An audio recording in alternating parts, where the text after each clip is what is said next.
साल 1201 में जब चंगेज खान ने अपना दबदबा बढ़ाने के लिए मंगोलिया के हर छोटे कबीले पर आक्रमण करना शुरू कर दिया था।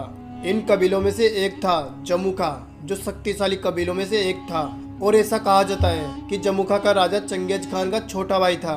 जमुखा के साथ लड़ाई करते वक्त अचानक से कहीं से एक तीर आई और चंगेज खान की गर्दन को छूकर निकल गई। उस तीर को देख मानो चंगेज खान ने अपनी आंखों के सामने अपनी मौत को आते हुए देख लिया था, लेकिन किस्मत से वो बच गया और युद्ध भी जीत लिया। और जीत के बाद उसने उस धनुर्धरी को बुलाया और उसे अपनी सेना में शामिल होने का प्रस्ताव दिया।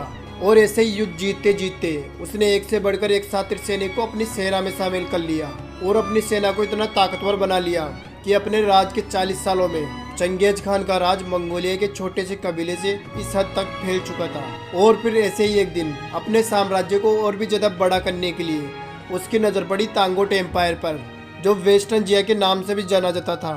और उसके बाद एक दिन मौका देख साल 1205 में उसने वेस्टर्न जिया पर हमला बोल दिया। पर वहां पर राज करने वाला तंगुट एम्पायर इतना ताकतवर था कि ये युद्ध 5 साल तक चला। हर युद्ध की तरह इसे भी चंगेज खान ने जीत लिया, लेकिन इस युद्ध के बाद उसकी सेना काफी कमजोर हो चुकी थी। इस 5 साल तक चले युद्ध में उसके काफी सारे सैनिक मारे गए थे और अब वो उस पोजीशन पर नहीं था कि वो और किसी पर हमला कर सके। और ऊपर से जीत मिलने के बाद भी वेस्टर्न जिया के लोग उसकी बात सुनने को राजी तक नहीं थे।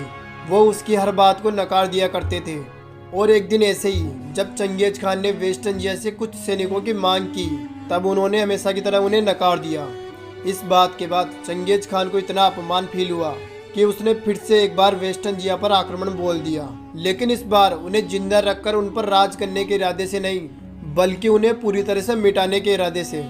प्रतिशोध की आग में लिपटा चंगेज खान जिया के हर सैनिक को काटते हुए आगे बढ़ता जा रहा था, लेकिन यह आग शायद उसकी आंखों के सामने इतनी बढ़ चुकी थी कि उसे अपनी तरफ आता हुआ तीर दिखाई नहीं दिया और वो तीर सीधा आके उसके घुटनों में घुस गया। लेकिन बदले की आग के सामने उस तीर की पीड़ा उसके लिए कुछ नहीं थी।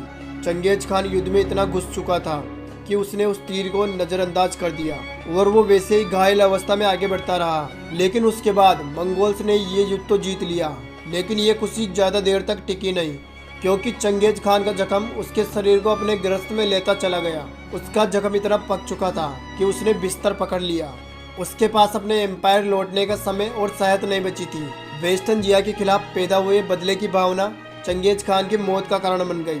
उस युद्ध के बाद चंगेज खान अपने ही कैंप में घाव से हुए इन्फेक्शन से मारा गया, लेकिन अभी भी 40,000 लोगों की जान जानी बाकी थी।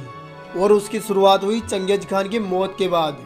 उसने मरने से पहले उसकी अंतिम क्रिया कैसी होगी ये पहले से ही लिख रखा था।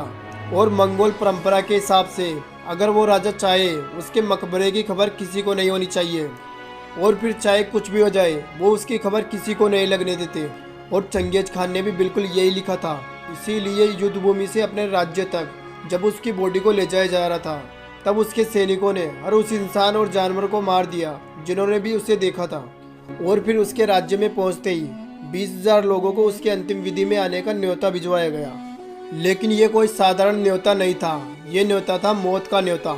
सही सुना आपने, लोगों को मरने के लिए बुलाया गया था। अब ये लोग कौन थे, क्यों इन्हें मारा गया, इस पर अभी भी हिस्टोरियंस की खोज जारी है। इन्हें मारने के बाद कौन सी जमीन को कहाँ खोदा गया, कहाँ चंगेज खान को गाड़ा गया, इसके सुराग मिटाने के लिए सैनिकों ने 1000 घोड़ों को जमीन पर दौड़ाया ताकि जमीन दब जाए और एक रेगुलर जमीन जैसी दिखाई दे। और उसके बाद शुरू हुआ असली हत्याकांड। जो भी लोग उस अंतिम क्रिया में वहां पर मौजूद थे, उन सभी लोगों को एक सैनिकों की टुकड़ी ने आकर मार दिया और फिर उस टुकड़ी को दूसरी सैनिकों की टुकड़ी ने आकर मार दिया और फिर उन्हें किसी और टुकड़ी ने। और ये सिलसिला तब तक जारी रहा जब तक वो सारे नहीं मारे गए जिन्हें चंगेज खान के मकबरे की खबर थी। इस हत्याकांड में करीब 40,000 लोगों की बलि चढ़ गई चंगेज खान के नाम पे। और आज की तारीख में ऐसा कोई भी नहीं है जिसे पता हो कि आखिर चंगेज खान की बॉडी को कहाँ दफनाया गया है। लेकिन दोस्तों, ये एक कहानी है जो बताती है कि क्यों आज भी चंगेज खान की बॉडी नहीं मिल पा रही है। लेकिन ऐसी और भी कई स्टोरियाँ हैं जिसमें चंगेज खान के साथ कुछ और बताया गया है। लेकिन अब सुनो दोस्तों, मैंने घंटों की मेहनत करके आपके लिए ये वीडियो बनाया है, इसलिए आप भी वीडियो को लाइक करके चैनल को सब्सक्राइब कर लेना। और अब मैं भी जाता हूँ चंगेज खान की बॉडी को ढूंढने। अच्छा, हमको सिखा रिया है।